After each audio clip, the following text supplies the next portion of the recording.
Hey, what's up? Well, it's finally February, and well, I've got these videos coming out. See, the end of the month kind of sneaks up on me, and they just all start to come out within a very short period of time, and that is not exactly what I had planned, but I don't know. Well, in my last video, it kind of ended more abruptly than I would have wanted it to end, but what I was trying to say, and yes, I am so sick to death of having to hide in a stupid laundry room or utility room to make videos, but I have no other choice. Whether I'm with my mom or my dad, I'm always with a parent who wants to be home at all times, and what little bit of time that is not true, I am also not here. Like, I'm not permitted. If I could have, I just wish younger me could have seen forward to the fact that I would have less time home alone, not the movie, but I would have less time home alone as an adult than I had as a child or not child, but like a teenager. Like, I spent more time home alone. I could have pulled this off better as a teenager than I can today. But if I would have just seen forward to how my parents, both of them, but especially my dad, because he's the one I'm living with, would just start to cling to me and just, like, I don't know how to describe it, but treat me like I have to be their shadow at all times. I have to always be there when I'm with my mom, it's my mom, but, when I'm with my dad, it's him. If I'd have known, just how much older people just become like that, they don't want to go anywhere by themselves anymore. They don't want to leave you by yourself anymore. It's not like I can't be left by myself, because obviously I have been. But just the level of dependency has just gotten ridiculous. And I never say that to either one of them, but I just wish they had lives. I wish they still had lives outside of me. Lives that didn't involve me. And it's just ridiculous. It's just gotten to the point where my dad doesn't think he can drive down the stupid road without me being there. It's Veronica, what's the speed limit? Veronica, what's the speed limit? Veronica, where do I turn? What do I do next? Sorry, I almost ran into the guardrail and killed us all because I couldn't see, so sorry makes it okay. Too bad I almost lost my life a couple of days ago. Sorry makes it okay. And it just really makes me mad, because it's like, damn it, let me drive. Let me drive. If I have to be the co-pilot, I'd much rather be the chauffeur. But anyway, so enough about that rant. Just so sick of having to be my parents' shadow, and I wish they would have stayed together, because treating me like I have to, figure out a way to be two places at one time. I can't be with my mom and my dad simultaneously. And it just sucks. It just sucks being the only one that will have anything to do with both parents. So anyway, just thought that not having kids would guarantee a lack of stress. But in reality, it's just created different issues. So, that being said, I have to make videos when and how I can make them, and this is the only when and how. So, what I want to talk about, I want to pick up where I left off, that inaudible video about I continue to work on him, my little wizard boy. He's like a Polly Pocket boy, and I wish I could have described him a little bit better.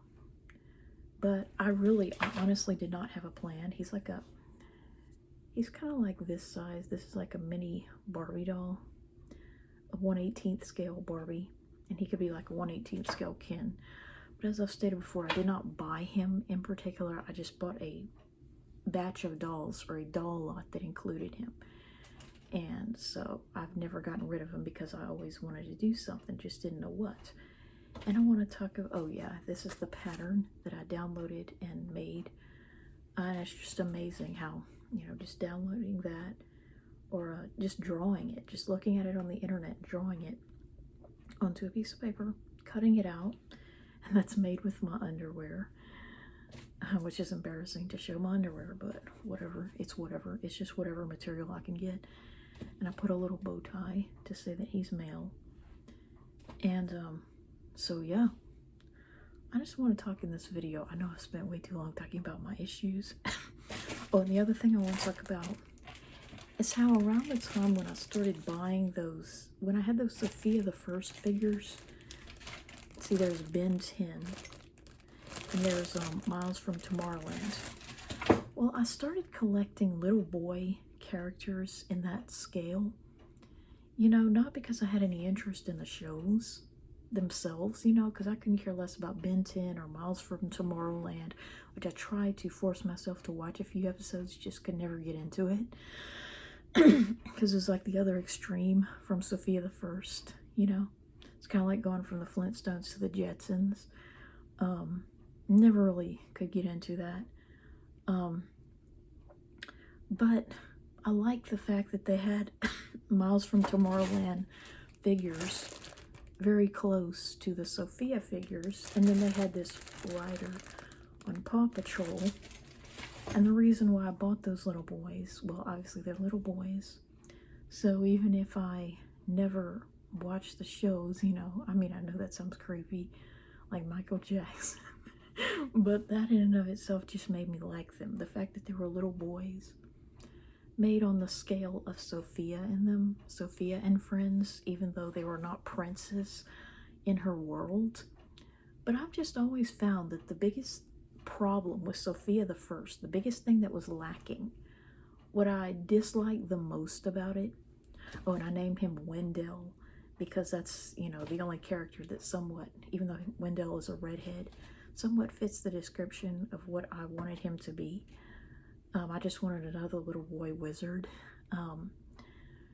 But what was lacking in the world of Sophia the First, and I can understand why it was I feel like they did not develop the other male characters.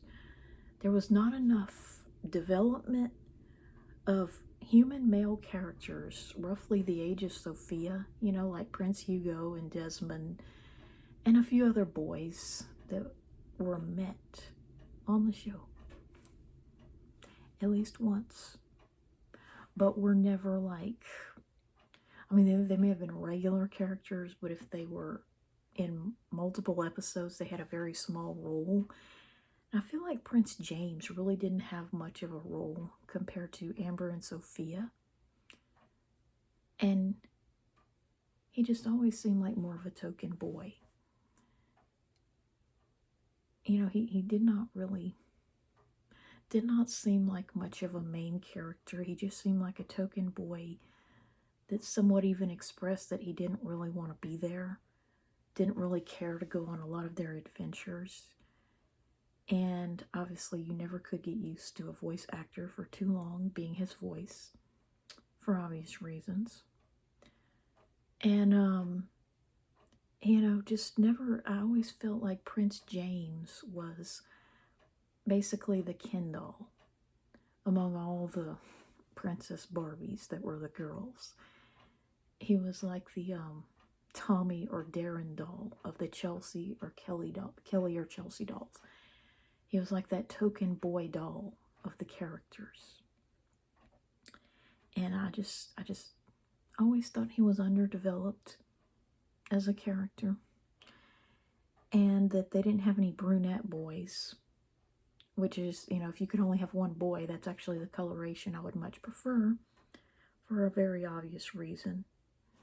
Don't like blonde guys.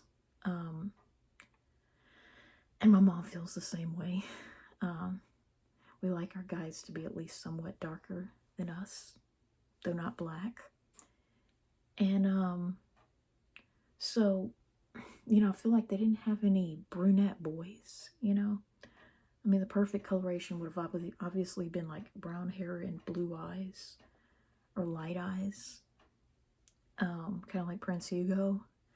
But they just never developed enough of the other, like the male characters enough to be made into dolls. And that's what gave Cedric this ridiculous importance that he never should have had in my mind, I feel. He was an obsession, much like many other characters. And it's like they started to like not include him as much, which I hated. That made me not even want to bid the episode the time of day.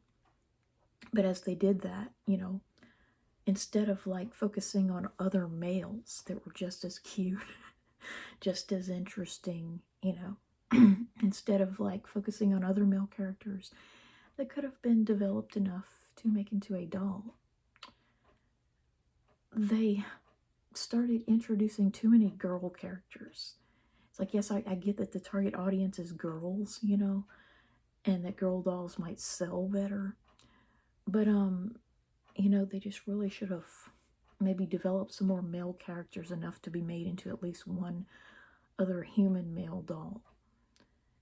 And, you know, that to me,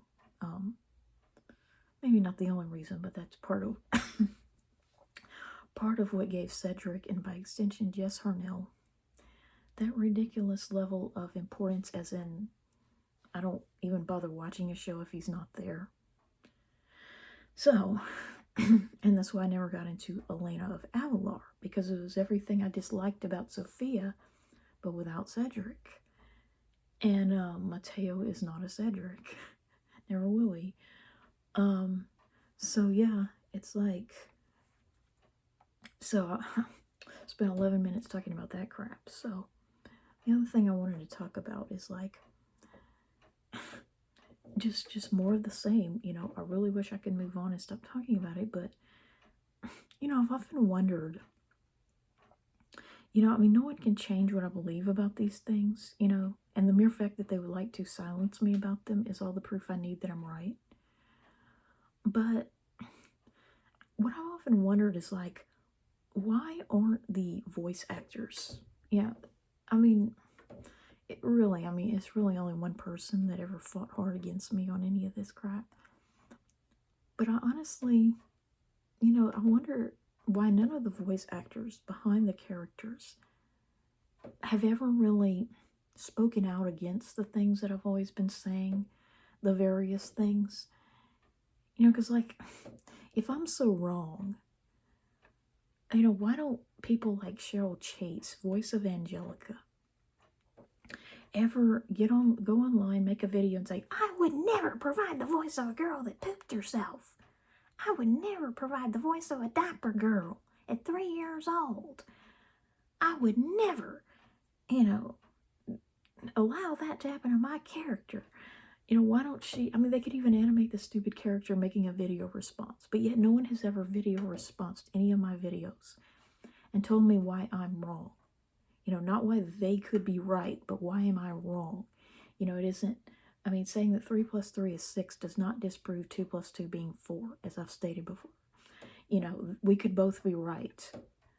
And, you know, you can't prove me wrong on any of this. And why don't Jess Harnell go online and make a video as Cedric? I mean, they can literally have a computer animation with it and say like that he would never throw up or whatever British slang they might use. I would never ever provide the voice of a character that would ever do that. Cedric would never throw up, and you know, I've never done it in real life, and I would never voice a character who does that. Well, because I am right, because I am correct. And granted, not as many people really fought against that as, you know, the Angelica thing. I mean, because, I mean, really just all that really happened was people kind of got offended and blocked me. And, you know, it wasn't so much that they were saying I'm wrong. It's just that they didn't like me saying it. You know what I'm saying? They couldn't disprove it. But you could tell they were very unhappy about it on Tumblr, and now I can't find those accounts. But yeah, and like the Lars thing, well, not many people came to his defense, but they tried to have my content removed so that, you know, those videos wouldn't be out there. So, you know, too bad I can still see the videos.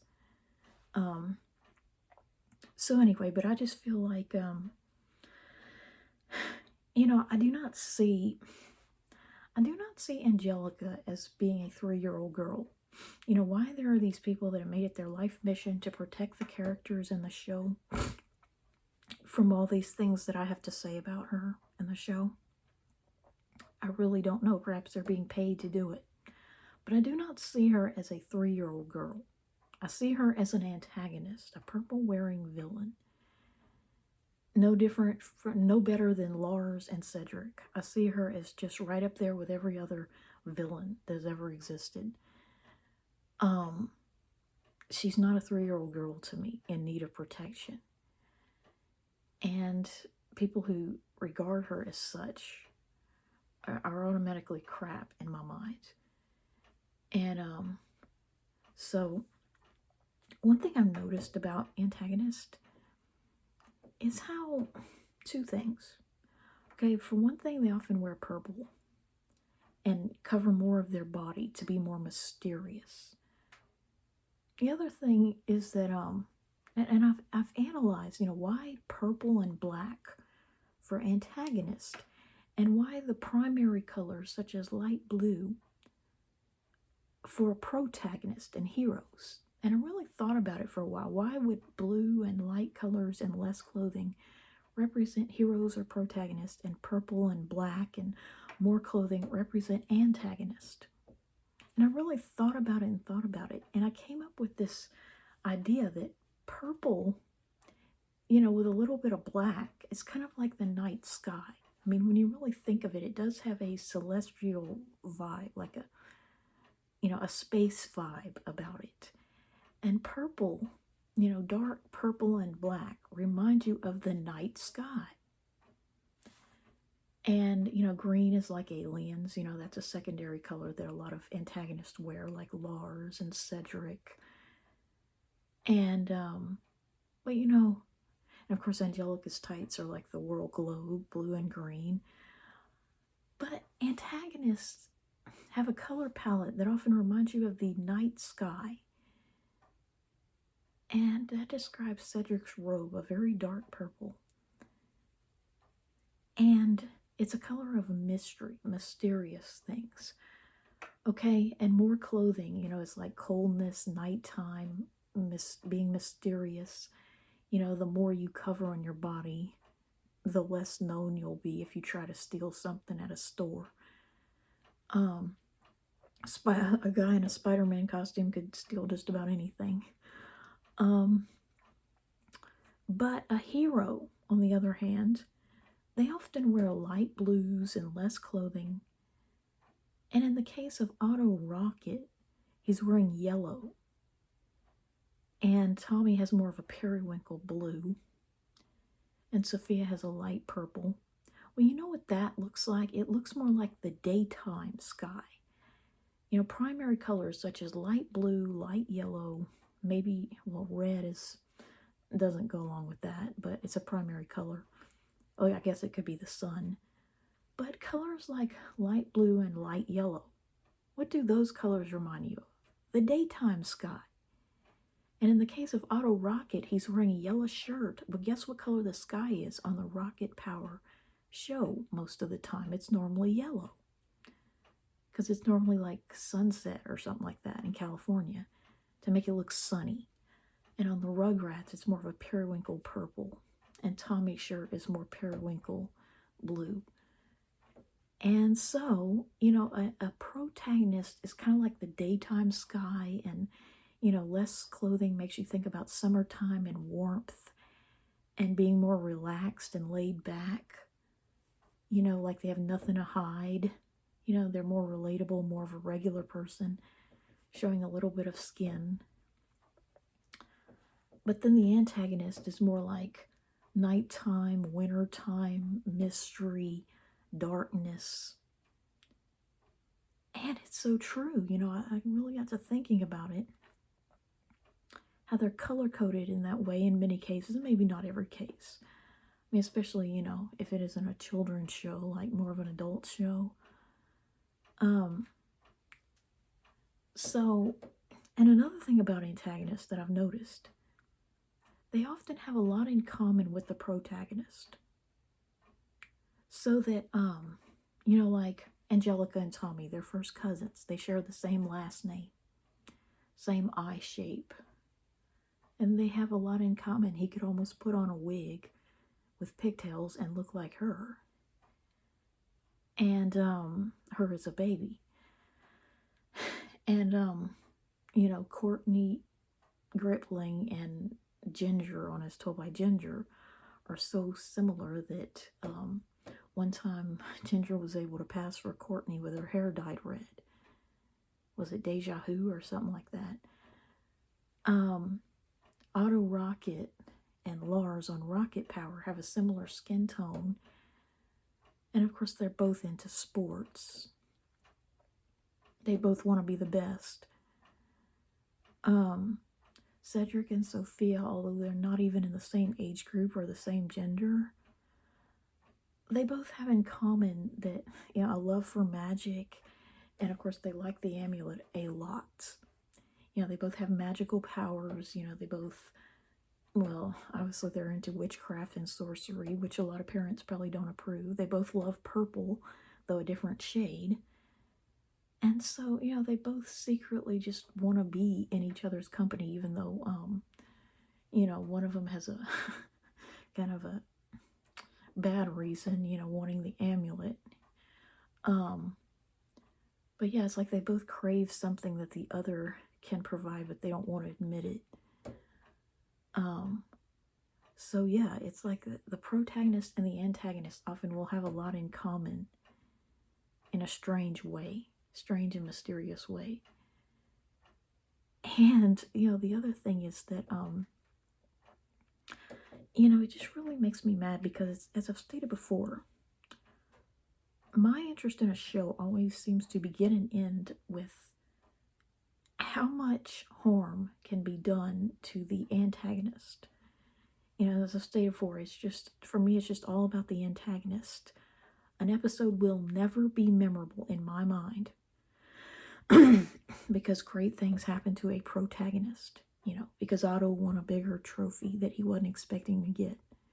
No, those are the episodes I either suffer through, and if the antagonist isn't there and I know it, then I absolutely will not watch them at all.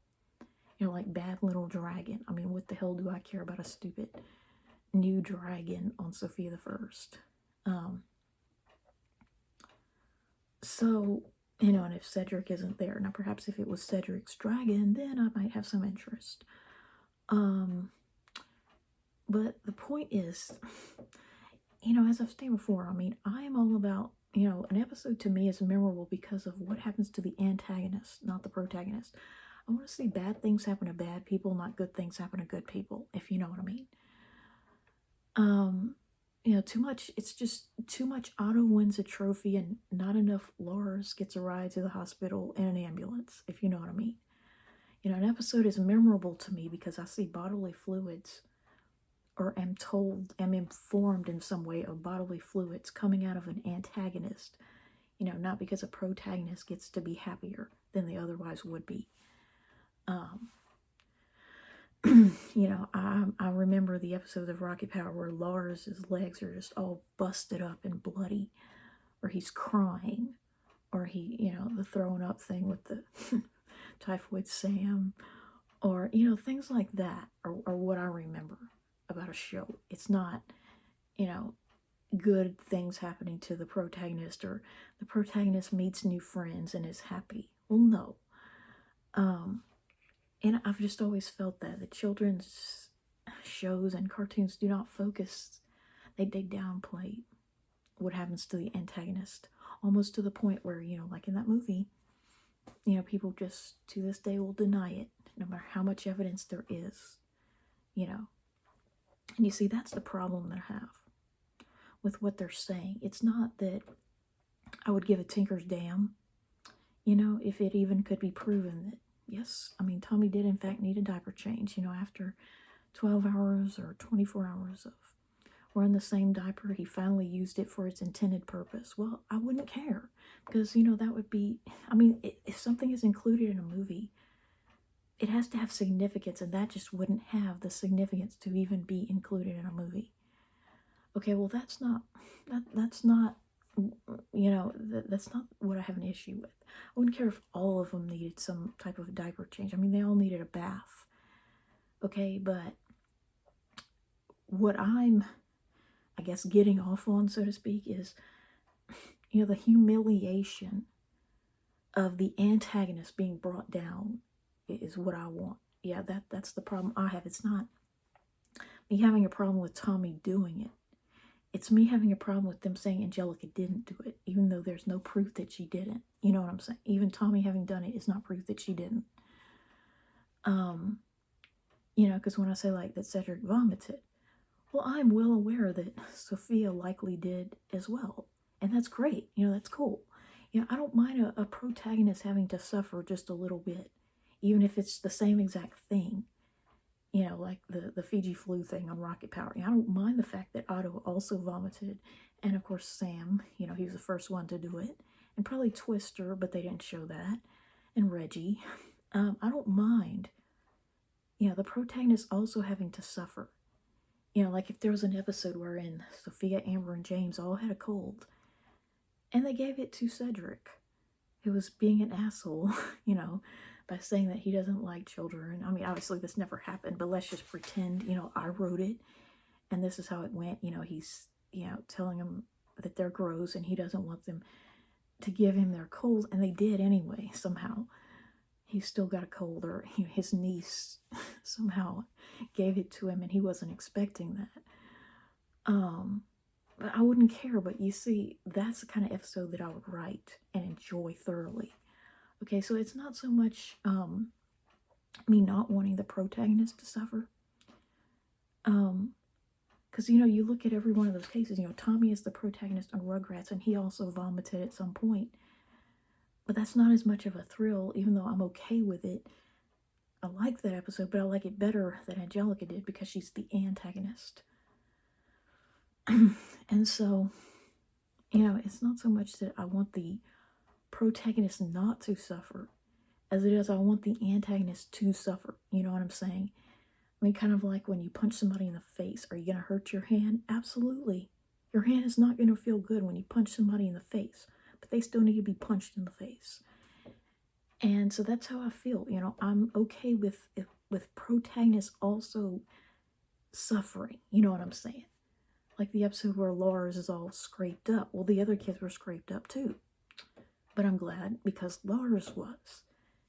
And, you know, yeah, I'm okay with protagonists suffering as long as antagonist, even if the antagonist doesn't suffer any more than the protagonist. You know, even if like, you know, Angelica crapped herself, but let's just say all the other kids did too. Well, I'm okay with that because it's like I'm not focused on the others having done it or the possibility of, you know, the others having done it because it doesn't matter. You know, they're babies, they're in diapers, and that would just be them using their diaper for its intended purpose. But what's going to hurt is the fact that she's not supposed to be in diapers and pooping herself in front of a man. You see, it's the humiliation that's exciting. So yeah, this video is way too long, but yeah, that's just what I wanted to say. It's that she is an antagonist. She's not a precious 3-year-old girl that needs to be protected. And those who feel that she is are idiots.